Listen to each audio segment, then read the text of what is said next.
Today I'm very pleased to announce that we are launching new pilots that will provide permanent residency status for caregivers as soon as they arrive in Canada.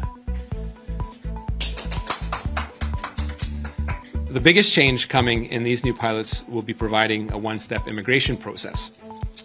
Before, caregivers first needed to get work permits and then obtain work experience before applying for permanent residency. Under the new rules, we're simplifying the process and providing them with a clear, straightforward pathway to stay and care for our loved ones. Isa ka bang OFW sa Middle East at gusto mo magkaroon ng ibang career tulad ng caregiver or nursing aid? At para makapag-apply sa ibang bansa tulad ng Canada, Australia, New Zealand, Europe at USA bilang caregiver or nursing aid. Pwede kang magkaroon ng international license galing sa American Caregiver Association or ACA or international license sa American Medical Certification Association or AMCA na magagamit mo sa pag-a-apply mo sa USA para mag-work bilang isang caregiver or nursing aid sa mga hospitals or care homes.